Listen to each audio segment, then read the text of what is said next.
नमस्कार मित्रों, मैं डॉक्टर इंदिरा गुप्ता अपने चैनल योग पथ में आपका हार्दिक स्वागत करती हूँ।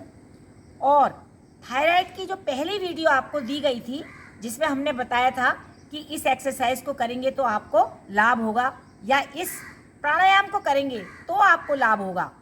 आज हमने उसी पर चर्चा के लिए डॉक्टर साहब को बुलाया है। डॉक्टर साहब, आप अपना परिचय पहले दे दें और फिर आप बताएं थायराइड का कारण और निवारण। नमस्कार, मैं डॉक्टर राजेंद्र वार्ष्णेय हूँ और मैं एमडी मेडिसिन हूँ और मैं योग से भी जुड़ा हुआ हूँ। मेरा ये संक्षिप्त परिचय है। मैं संयुक्त निदेशक पद से रिटायर हो गया। तो डॉक्टर साहब, हम जानना चाहते हैं कि थायराइड रोग कारण और निवारण ये कितना खतरनाक हो सकता है।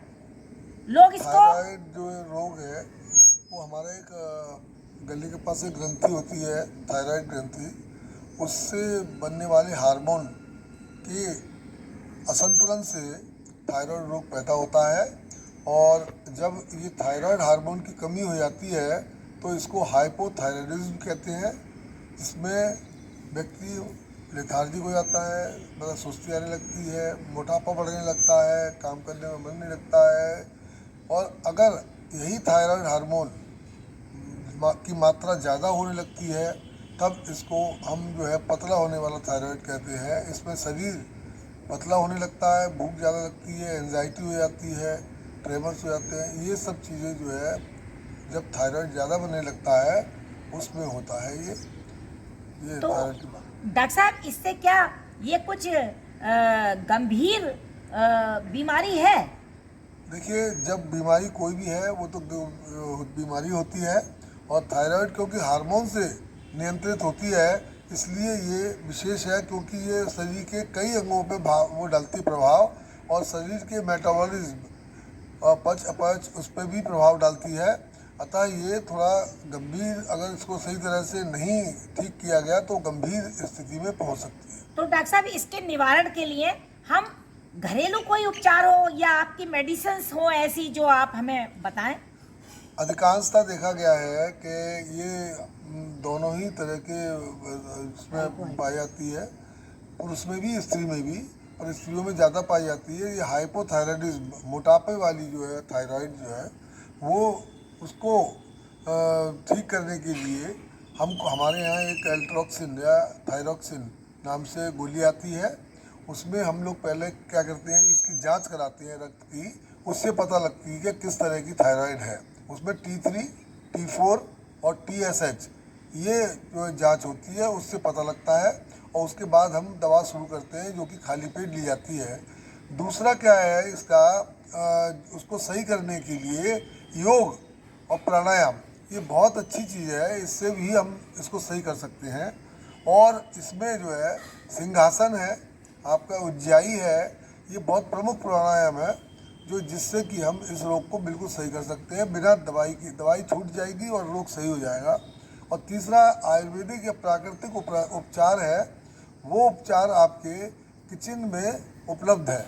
उसमें जो धनिया होता है, सूखा बीज, धनिया का बीज होता है, उसको आप रात को 1 चम्मच भिगो दें पानी में और पूरी रात भिगा रहने दें, और सुबह को उसको मथ के पानी में उसको छान कर आप पी लें तो आप पाएंगे ये निरंतर कार्य करने से, और साथ में ये उज्जाई और सिंहासन करने से आप पाएंगे कि बिना दवा के आप बिल्कुल सही हो जाएंगे। हाइपरथायराइडिज्म हो या हाइपो, दोनों में ही ये लाभदायक है।